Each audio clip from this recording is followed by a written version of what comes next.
Well, as we remember June 16, 1976, we've got Palesa in Orlando, Soweto this morning. That's the home of the original protest. Different formations there, including the June 16 Development Foundation, are gathering to lay wreaths at the intended destination, that being Orlando Stadium, that they never, ever reached because security police broke up the protest. She's with one of the student leaders of that day, Seth Mazibuko. Palesa, good morning to you. It's a very, very good morning to you, of course, and a very good morning to our viewers at home. As you rightfully said, this morning we're coming to you live from Orlando East, Orlando in Soweto.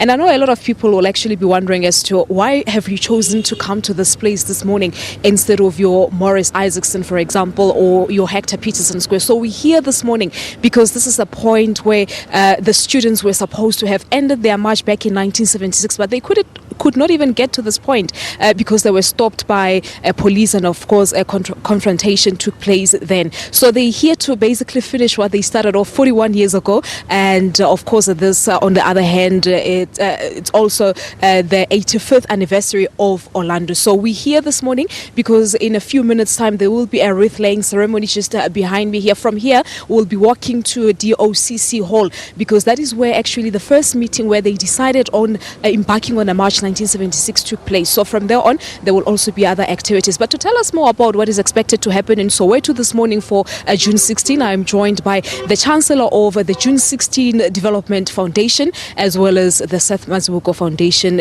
someone who actually organized the march back in 1976, Obab Seth Mazibuko. Good morning to you and thank you so much for coming through. Good morning, Palesa. Good morning. Are you this short?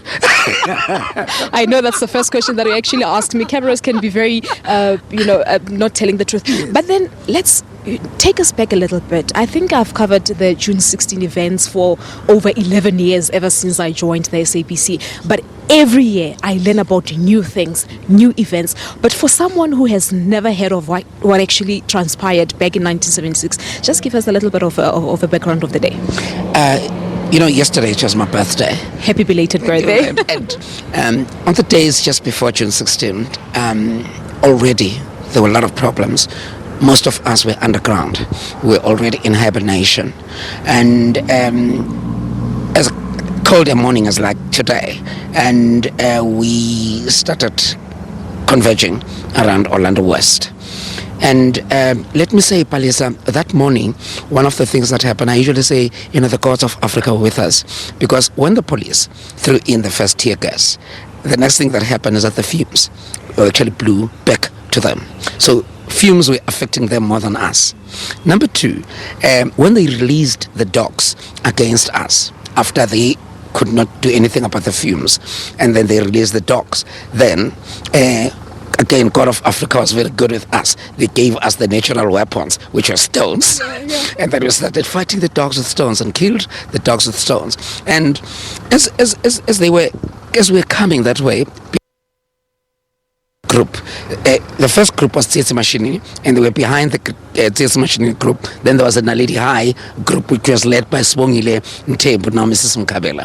And then the next thing that happened, so they thought that we were sandwiching them. And the next thing, opening up live bullets. Palesa, to date, I cannot live with this. I've always said this in many ways, that that I've led students and children 13 to 19 out of the classrooms only to be killed by their fathers, and that still stays with me deeply. So does it make you feel bad if you look back at the events? Terrible. That's one thing that I don't want to look back at. And unfortunately, you guys and reporters sometimes ask that question. It was never a good morning, I must say this. But however, I always think Hastings Ndlovu, who was the first victim, Hector Peterson, would have been a father today, maybe like I am, and would have been a leader. And they're no more.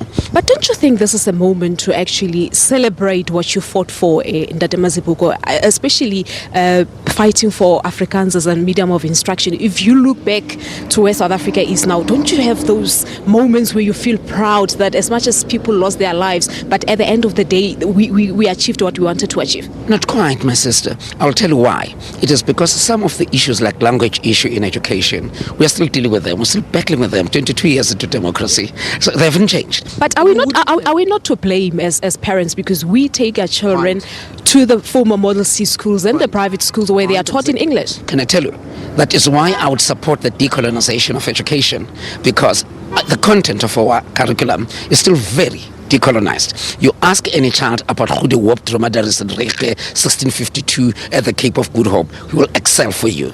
But dare ask that child about Hector Peterson, Hastings and Grove, Tsietsi Machine in Khotso Seklul, he will ask you, who's that? You know, and that's the point, that now we're supposed to have moved, then I'll celebrate. And people like Solomon Mahlangu, who had said the tree of liberation shall be watered by the blood of the martyrs. The 1976 students, you know, watered this tree of liberation with their blood. But what has happened? What has happened? Are they enjoying the fruit of the tree? No. They're not. So what should we be fighting for as the young people in South Africa now in 2017? Look, Palesa, there's always this talk about, you know, economic freedom. But I was going to say also at the same time, you know, Steve Biko would have called it liberation of the mind. You can have economic freedom, but if your mind is not liberated, your economic freedom will be something else. You know? Now, quickly talk to us about the program. I've just made mention that there's going to be leathering ceremonies. You can see behind me here that people have already started here. Young people are also coming on my far right here. Talk to us of what is likely to happen from here. As you can see, the flowers are starting to be laid now. What is going to be happening here? We are going to be laying wreaths here, and these wreaths that we're going to be laying, they're representing the 85th anniversary of the 85th anniversary of Orlando East. And again, the unity, this stadium, Orlando Stadium, by the way, represents also a lot of unity, because it was here when the first Springboks actually played here for the very first time. And this Orlando East being the first township of Orlando East, so we'll be representing James Sofasonke Mpanza, who was the father of Soweto. And then the others, it is the one that touches me.